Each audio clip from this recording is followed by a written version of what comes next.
আজকে দুপুরে আম গাছ থেকে কাঁচা আম পারলাম, কাঁচা আমগুলো দিয়ে আমের ভর্তা বানায় খাইলাম।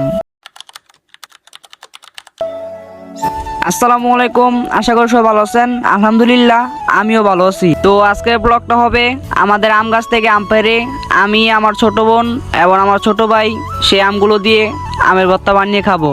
তো আপনারা ব্লগটা শেষ পর্যন্ত দেখুন, আপনাদের কাছে এতটুকু অনুরোধ রইল। আমাদের আম গাছটা ছোট হলেও মাশাআল্লাহ আমাদের আম গাছের আমগুলো কিন্তু অনেক বড়। তো আমি 3টা আম পেড়ে নিলাম, আর এই 3টা আম দিয়েই আজকে আমের ভর্তা বানাবো।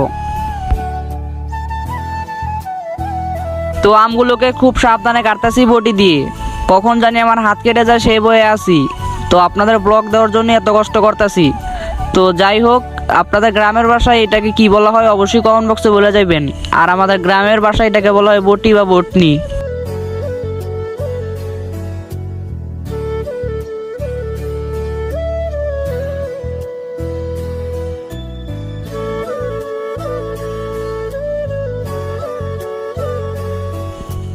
অবশেষে আমগুলো কেটে ফেললাম। তো আমগুলোকে এখন কেচি কেচি করতে হবে, মানে আমগুলো ছোট করতে হবে। তো আমাদের তো কেচুনি নাই, তো আমি আমার বটি দিয়ে আমি কেচবো। তো আপনারা দেখেন।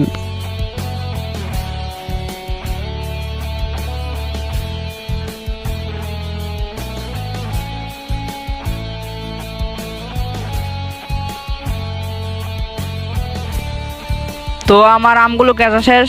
তো আমি এখন চিনি, লবণ এবং মরিচ দিয়ে আমগুলো ভালোভাবে মাখবো, যাতে আমগুলো মজা লাগে। তো আমি মাখতাছি, তো আপনারা দেখেন।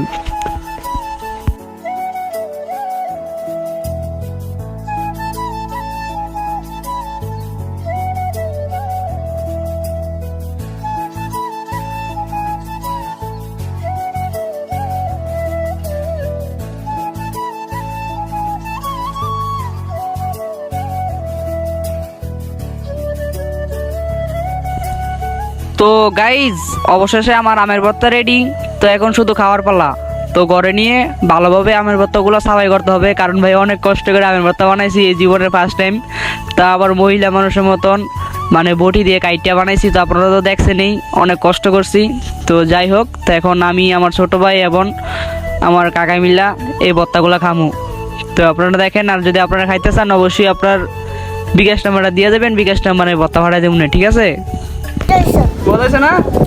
কেমন হয়েছে? মজা হয়েছে।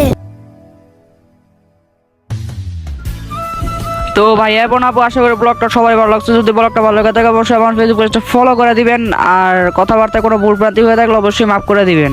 তো যাই হোক, আজকের মতো বিদায়, আল্লাহ হাফেজ।